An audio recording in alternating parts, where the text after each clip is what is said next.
Hello, welcome to Wisdom and Young Legends.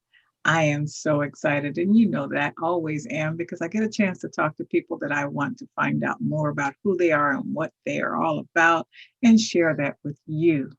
And today, my guest is Miko Whitlock, and we're going to find out who he is and the wisdom and the legends that he represents. So, without further ado, hello, Miko. I am, and thank you for having me. I'm excited to be here. Good, good, good. So we know each other because of a mastermind group that we have that's Think and Grow Rich. And so Yes. there's a focus as it relates to that interaction. But I've heard a little bit about you enough to say there's a lot there. So share with our audience who you are and what you do, and then we'll go from there. Awesome. So I am Miko Marco Whitlock, a native of Atlanta, Georgia. Currently reside in the DC area, and I am, in my essence, I'm a spiritual being having a human experience.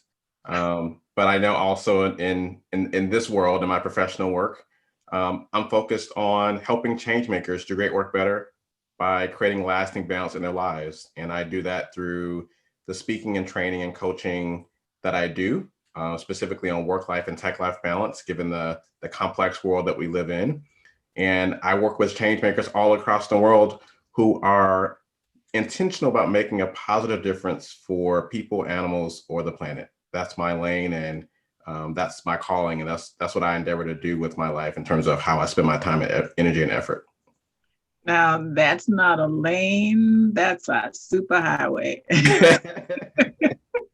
So let's roll this baby back to when your initial greeting, when you talked about being a spiritual being. Explain what that means. How did you come up with that? So I didn't come up with this, but it's a common way of thinking about this in some parts of I guess what some people might call new thought spirituality and new age spirituality. But this idea that we're not human beings, that we're not human doings, that there's something that supersedes that, right? That we're deeper, that we're more substantive than that. And so the idea that we are spiritual beings first, right? And forever, really, because we know that we are energy, and energy can't be created or destroyed, that we exist forever, we exist infinitely, eternally. And so that's where that comes from, the idea that we are spiritual beings, and we just happen to be in this moment having a human experience at this particular point in time. Okay, so here you have a technical person with a spiritual bent. So, okay, we're going to get there. So, tell me about 5-year-old Miko. What were you like? 5-year-old Miko. So this is at the time that I was in Atlanta, oldest of two with my mother, and but I have older siblings. My father was married 3 times, so I have a host of other siblings. But at 5 years old, the primary household looked like my mother, myself, and my younger brother, who's 14 months younger. Um, very um, very precocious, very um, into learning and into school, and also very, I guess, serious. Also, even at that young age, one of the memories that I have from that time is the the experience and the responsibility that I had at such a young age. Um, I don't think it's normal, but at least I didn't realize it wasn't normal until begun to sort of share more about my background with others. But at the age of 5 years old, I actually had my own door key, and What? I had my own door key at the age of 5 years old.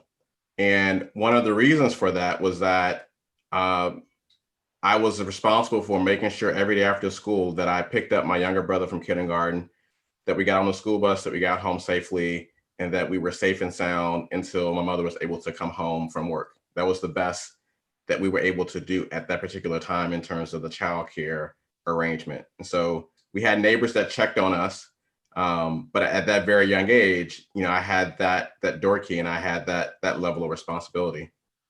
What's interesting about that, and it raises a whole social question, is that you were able to handle it. Yeah. And today we would assume that a 5-year-old wouldn't be able to handle it. Mm-hmm. But we've dumbed down our expectations of young people, I believe. But also there's I think an increased danger out there of physical danger, which plays a role in that too. But speaking to the capabilities of young people, um, we can address that for just a second and then move on. But what are Sure. your thoughts about that? Yeah, I agree with you that things have changed. I think about, again, going back to the door key, and there were other things. I remember my brother, we were probably 8 or 9, and we had to get up on Saturday mornings. And I remember one of the things, like, we learned how to wash clothes, right? And so, like, my mom sorted them. She told us how much detergent and how much bleach to put in, and we had to go. At this time we were living in an apartment. We had to go across the street to the little wash house and drop in the load and wash the clothes and go back and get them. And so there were things like that. There were things like, at a certain age, doing basic things like being able to make your own lunch. So make a peanut butter and jelly sandwich or something like that for your own lunch. And I think about that, and some of my peers who have kids, or some of my peers that actually just had a different experience, where there's just a gap in terms of how much parents are doing for their kids, and what kids are able to do at a certain age.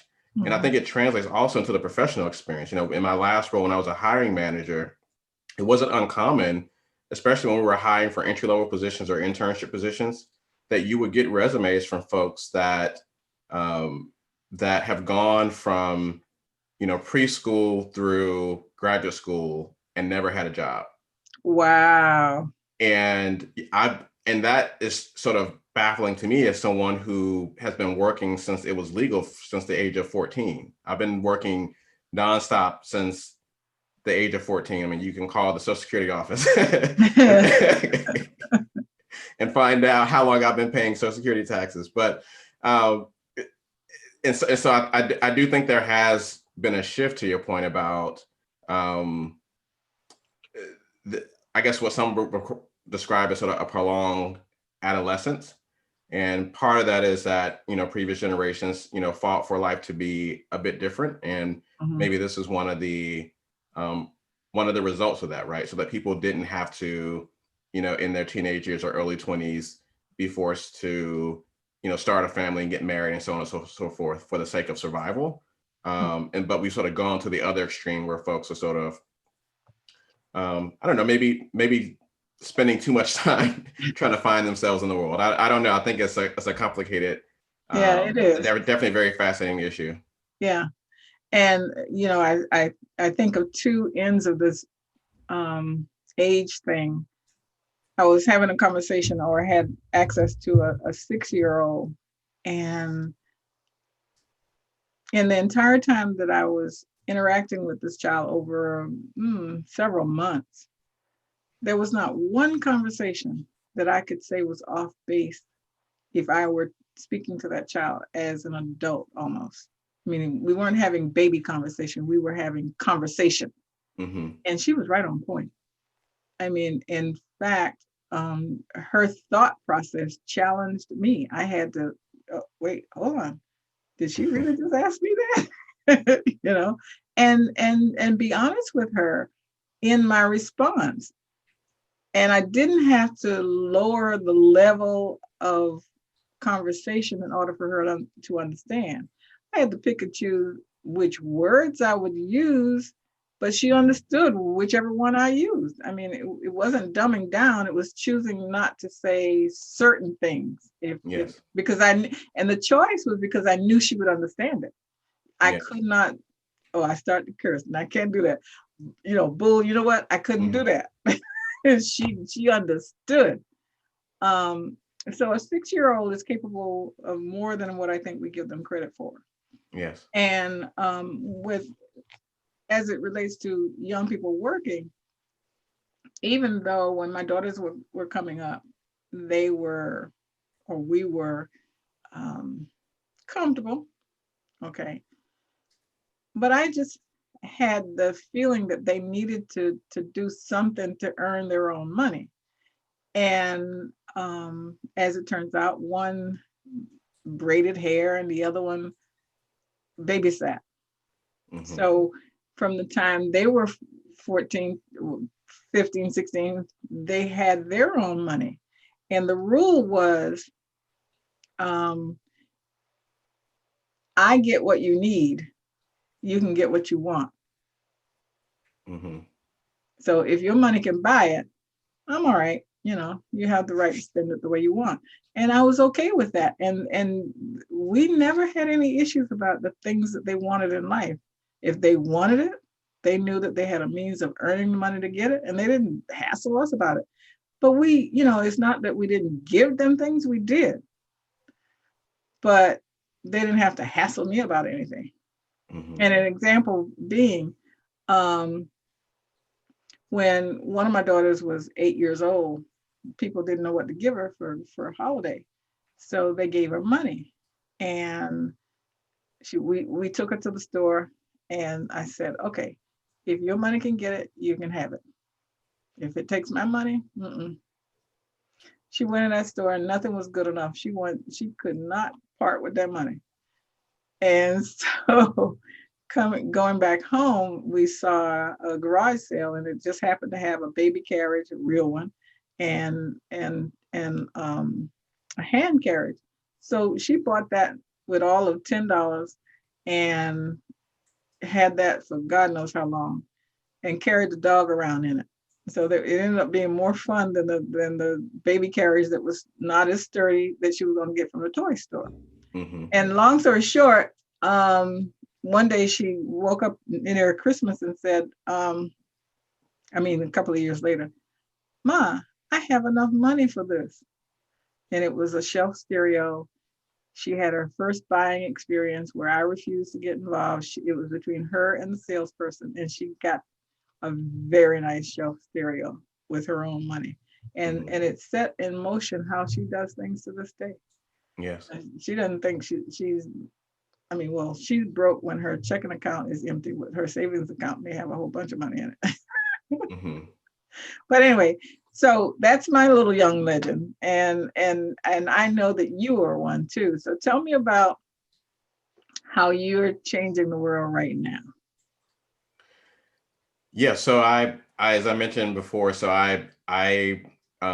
well, maybe let's back up a little bit. So my professional experience is in communication technology. And so I came up as someone that was, even at a very young age, really interested in technology, taking apart computers, repairing things, doing house calls, um, self-taught with learning how to build websites, hand coding things. And I was just fascinated with those kinds of things as a young child. And growing up the way that we grew up with, relatively few resources, um, I I wanted to have a different life, obviously for myself and for my mom and my brother. But I also wanted to be able to help other people to do the same thing. And so from that very young age, there was this connection between, okay, this is a technology that's a powerful tool. It connects us. It can also be a form of entertainment, but it can also be a tool perhaps for social change. And so I began to make those connections at a very young age and being interested in figuring out like how can I do this? So I took that with me through high school and through college, and became interested in politics and policy. And that led to a number of different roles where, I'm from Georgia, so I worked in the Georgia General Assembly. I worked for, around the same time, I worked for a nonprofit consulting company that does technology consulting at a discounted rate for nonprofit organizations. So I was doing web design for them, and went to graduate school and studied information science, focused on a field known as community informatics, which is essentially leveraging information systems for the benefit of communities and for the common good.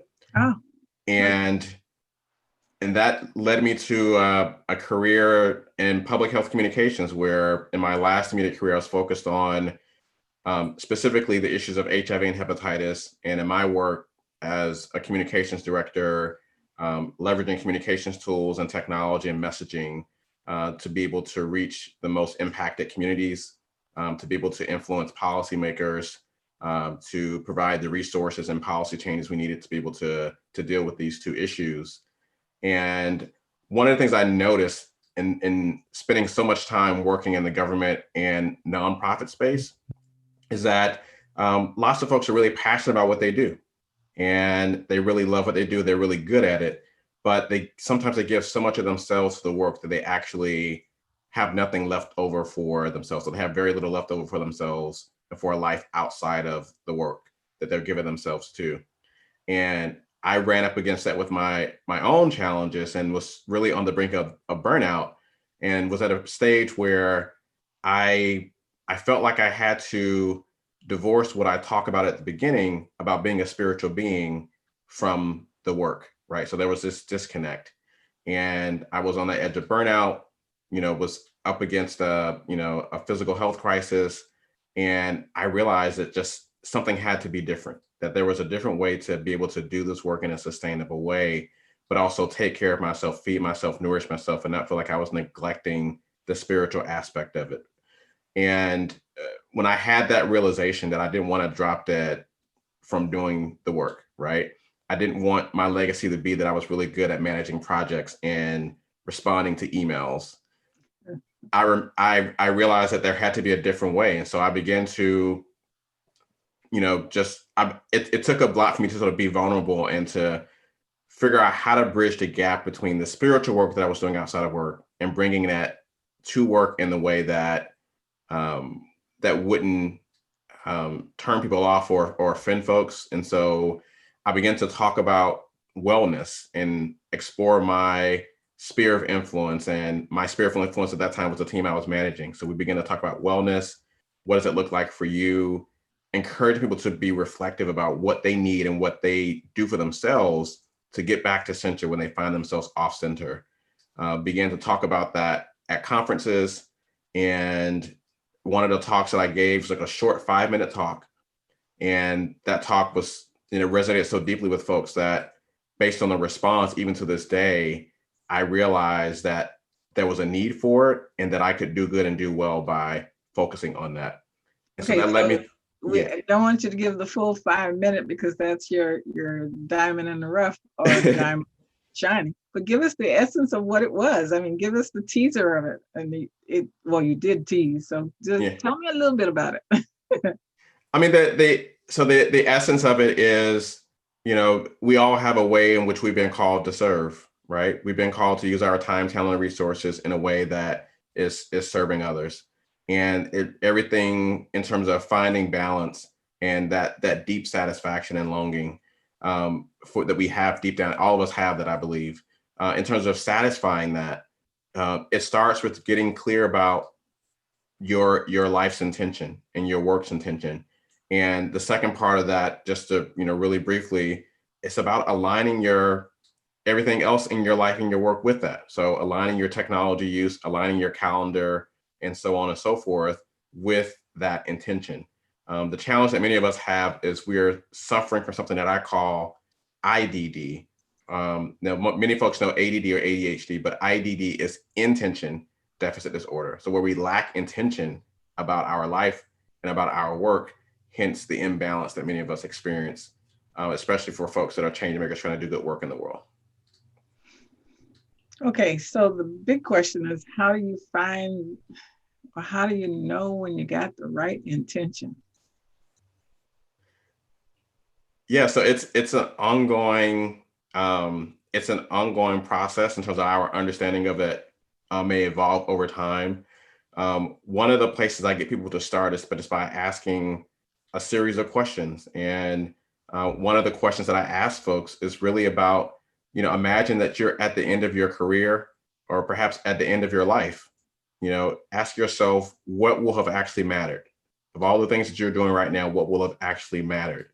And the more you can be tuned into that, the more you can tap into, not just in an intellectual way, but in your deep down on the inside, from your heart nature, from your feeling nature, you know if you're being true to that.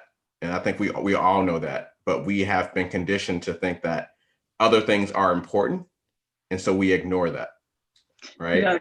That's the reason I asked what was 5-year-old Miko like, because I am of the opinion that when we are 5, 6, 7 years old, there's something in us that will speak to who we are, like today, whatever age you are.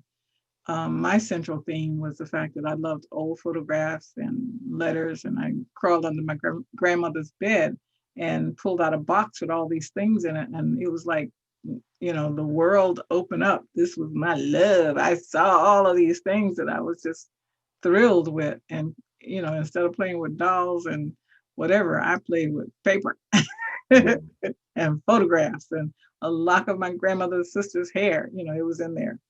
And asking questions and listening to stories. That's what the little me was about, and that's what today's me is about. So I think we know what that thing is if we stop and look back over our lives and see what we've done or what we've liked. So what are some of the goals that you have right now, or big ideas that you're working on? So the biggest thing right now is so there are two things. I'll start with the professional. So the professional, I am working to increase the footprint of my platform to reach as many change makers as possible. My vision is to permanently liberate people from this imbalance that we're experiencing when it comes to the work life and the tech life balance. And so I am working to expand my platform to reach as many folks as possible. In the process of working on a book to help get my thought leadership out more widely on this particular topic. Expanding the number of self-paced course offerings that I have available, because unfortunately I'm not able to be everywhere to speak live or to do a workshop for everyone that is perhaps in need of that or wants that kind of sort of hands-on support from me. So those are the things that I'm working on. And this is, for me, it's about legacy building. As it ties into the personal, it's a fulfillment of my calling and my purpose, but it's also the anchor for my financial freedom and my family's financial freedom, so that we're able to have this be something that moves beyond just me, right? We're talking about legends, right? But legends, one of the ways I think about it is, someone's a legend or something's legendary if it moves across time, right? It's not just one moment in time. And so I love that. Yeah. So I want this to move across time. I want this to transcend time and space. And then on the personal front, it may sound hokey, but a lot of the spiritual work that I engage in is really just about unfolding to the best that I can be. And so I endeavor to be the best person that I can be, to be the best partner, the best father, the best friend, the best community member that I can possibly be. So that's what I am focused on. So the people in your life that have been legendary, that have been your mentors, that you can look back and say, it was that conversation with this person that really changed my life. Tell me about that. I would say first and foremost, my mother. And I don't know that there was a particular conversation. I think with my mother, it's more so the witnessing of how she lives, right? Mm-hmm. And of the witnessing of how hard she worked and how she made something out of nothing with the resources that we had available to us, and how even though she didn't have the same educational opportunities that we did, she had the forethought to do things like, when we attended public school, she had the forethought to be able to seek out the best public schools and to request special permission for my brother and I to go out of district to go to those schools so that we could have better opportunities, right? Yeah. So there are things like that. There are things like what we now know about, like I think there's actually scientific evidence that shows this in terms of, kids tend to get in trouble mostly between the hours of after school and 10 p.m. at night, right? Mm. And so when I look over my life, my mother during the summers and even during the school year after school made sure that we were plugged into activities that were enriching and where we had hands-on supervision if she wasn't able to be there for us, right? And so those things for me, when I look over my life and how I was able to get to where I am, and I compare myself to peers who grew up similarly and have on a different journey, their story looks different. I consider that to be legendary. That there's some wisdom in, like, I don't know that I haven't had this explicit conversation with her, but there is something in her that led her to make these kinds of decisions and to care for us in the way that she did, that had the impact on both myself and my brother the way that they did. And then of course I was, very fortunate to have a host of teachers and other mentors that saw saw potential, Mm. even perhaps when I wasn't conscious of it or wasn't aware of it.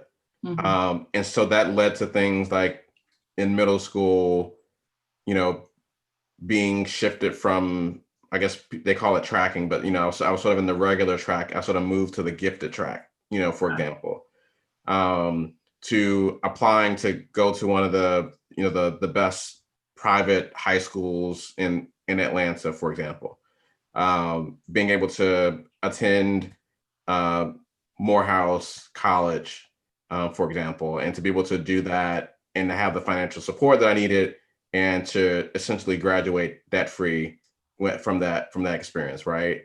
And so that it sort of goes on and on and on to even to now, where I have folks even in the business journey that have been, mentors and supporters all along the way, that have enabled me to be able to that have supported me and that have actually enabled me to be right here now to be able to have this conversation with you. Mm-hmm. So there are just too many to name. I feel like it's been a family of folks that have been supporting all along. Nice, nice, nice, nice. So, when I invited you to be a part of the show, what is it that you thought about you wanted to share with everybody? I don't know that I had anything in mind. I don't know that I had any expectations. I came with an open mind, and I'm like, what is this Young Legends thing? I don't know what she expects me to share with folks, but I'm going to go with the open mind and share my story, and hopefully that will be more than enough. Well, that opens the door for me to explain to my audience or this audience what this is all about. I was at a family reunion and someone told a story and they ended up saying, the young man, and this is how they told it, the young man has the strength to cut the path, but the old man knows the way. So I am of the opinion that when you get a young person and an old person together, you got a dynamic duo that can do almost anything.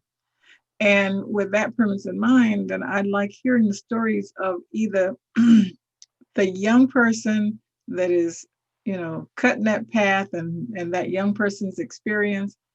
And if they are aware of the wisdom that they gain from the people in their lives that showed them the way. Mm-hmm. So either one side of that coin or the other we talk about. So if you're the Yes. young legend or you're the wise one, or are you a little combination of both? Yeah. So knowing the story, what does that bring to mind for you?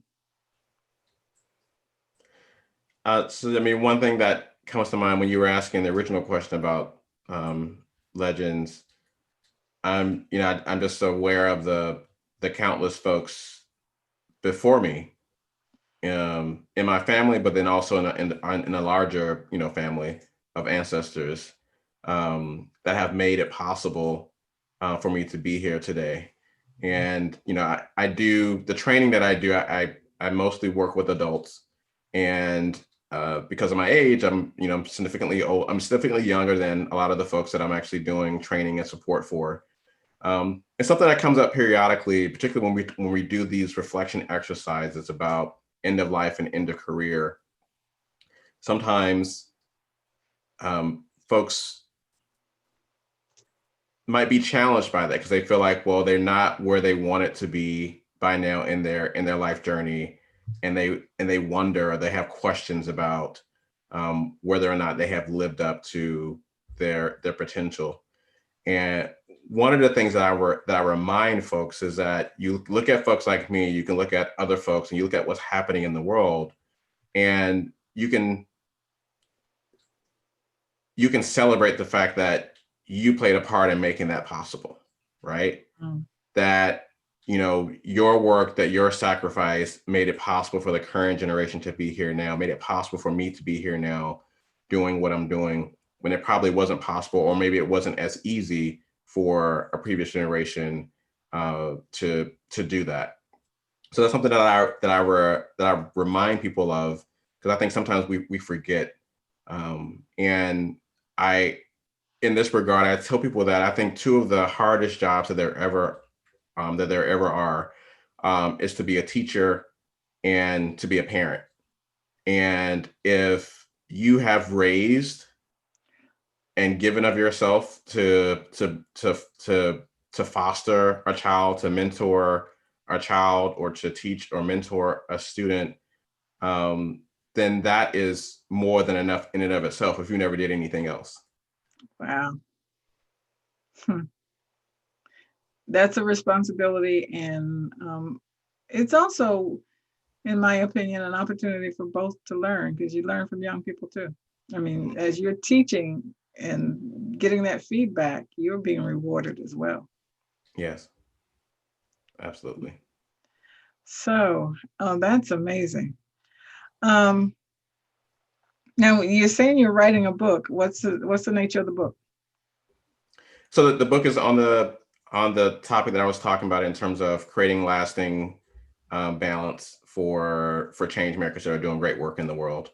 And so I'll be talking about the nature of what I mentioned earlier about intention deficit disorder, what it is, and ultimately this is a guide. It's going to be a guide to help folks, a practical guide to help people actually deal with these challenges in um, a deeper way than oftentimes it's superficially treated in some of the self-help and some of the other things that are out there. There are lots of tips and tricks and hacks, and people, from Stephen Covey on, have you've been doing lots of things and writing about the science of success and the science of productivity. But I think one of the things that's missing is that when we know what we know about sustained behavior change, is it has to be grounded in your why. And so we have to be able to address this larger intention for our life and for our work in order for those solutions to actually be sustainable for us.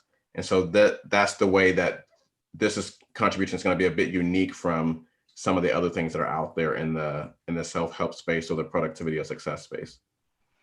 Okay, so when you're talking about attention deficit disorder, that brings to mind a story about a person that technically was and um, was taken to, well, okay. The person ended up going to the doctor with a spouse, And the doctor said, okay, so I could medicate this person, or if I don't, he'll make you a wealthy person.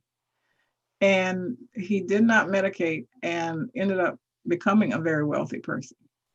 And because he was obsessed, no, I won't use the word obsessed. It's my understanding he was driven to repetitive action that made him money.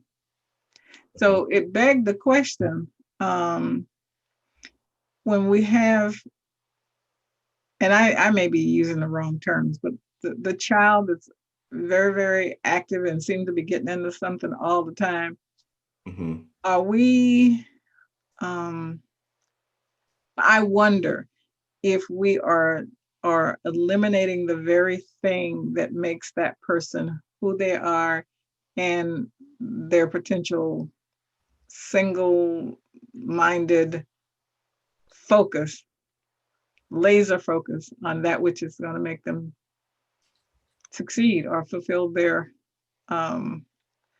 dream, their purpose. Yeah, I think that's very possible. I mean, I think one of the things when we look at the science of success, and using the example that you mentioned, one of the things that we know is that, to your point, we have a lot of these assets from a very young age, but we are conditioned to suppress those things, right? So we spend, I believe, a large part of our adult journey trying to unlearn the things that replace those, so that we can get back to where we started. Wow. That's a thought. Yeah. Get back where we started. Yeah. And going back to the discussion at the top of our conversation about being a spiritual being, there's also this conversation about the fact that we are born whole and complete, right? Everything that we need to do what we're called to do. But then we're socialized into thinking that we're not enough and that we don't have enough, right? And so we spend our lives going through life with this complex, and our life's journey, at least in the human experience, I believe, is really a journey back to wholeness. It's a journey back to the completeness of who we were already born to be. But the world told us that we weren't. This is what you and I are familiar with in terms of an aha moment. You just caused me to have an aha moment. I had heard before that a seed, like a bean, a pea, or whatever, a seed is complete in and of itself. Yes. And it has enough in it to get that plant to the early plant stage. And so that plant has everything in that little pot that it needs. Yes. And once you plant it, then what it's getting is that which will cause it to grow and become a bigger, better, whatever it is. But it's supposed to go right back, in your opinion, to the beginning, because it produces so that it can produce another seed that goes back to the beginning. Yes. So that's kind of cool. We're not to, I won't say what we're not to, but if we take the beginning of a person, thing, opportunity from where it is and give it enough to grow big and strong, and allow it to hold on to that dream and make it a big dream, then maybe that's what we should do. Yeah, and I think that, and understandably, it's scary for, I think, parents, particularly in the Western world, where you're thinking about how to survive in the current political or the economic context, right? You got to have a job, you got to go to school and do this and do that, and so it makes it really hard for parents to I think accept what I think is sort of the basis of again, and I say this as someone who doesn't have children yet, but at the core of it, I think of it as, you want to raise a child to fulfill their potential, but ultimately to just be a decent being, right? Mm-hmm. To be a decent, kind, and loving being. And there are so many different ways for us to do that. And I think if we spent more time focusing on that first, that some of these other things will sort of work themselves out. But we sort of work backwards and we say, well, we need you to get good grades in this, and you got to get a job and do this, and you got to go to school and do this. But like, well, what if we focus first on just helping our kids to be decent people, and then maybe those other things will work themselves out. Yeah. Love it. So as we come to a close, I want to look back and I want to look forward. So the nugget that you guide your life by, and then the piece of advice that you want to give others. So one of the things I live my life by is that I'm 100% responsible for my life and my experience. And that means that I'm not a victim. It means that no one nor life owes me anything. And when I can step fully into that, then it also means that all possibility is available to me if I choose to avail myself of it. That's something that I live by, and it's helpful, particularly in tough moments. That you don't have to be a victim of your circumstances, and that there's something greater beyond whatever it is that you might be experiencing at the moment. In terms of what I would leave with other folks, I would leave with folks something that I think is critically important. I believe that there is perhaps nothing more important than to, if you're not already clear about this, to take time to pause, to reflect, and to really consider what is your life's intention. Consider why it is that you're here, whatever you have been called to do, and to go do that thing. All right. And since I'm doing that thing, I am absolutely enjoying this conversation, or have enjoyed it, because it's time for us to wrap it up. But before we do, let people know what you're working on, and how they can get in touch with you to connect with you. Awesome. So always working on courses and training to help change makers do great work better, to create lasting balance in their lives. And so the best way to stay in touch is to just go to the website, mindfultechie.com. That's mindfultechie.com. Sign up for the email list, and I share updates about what I'm working on, how people can get involved and work with me if that's something that they're interested in. All right. And I'm sure they will be, because I have been very interested in this conversation, and it's lived up to everything I thought it would be. So thank you so very much. You're welcome. And as life goes on, hopefully you'll come back and share the updates. All right. All right. For my listening audience, thank you so very much for joining us. And if you are a young legend or a person that's of all the wisdom that we need on every day, all the time, and through the ages, get in touch. Let us know what you would like to hear and see on the show, or if you would like to be a part of it. But like, share, and click the bell, because you want to know when we're back for the next show. Take care.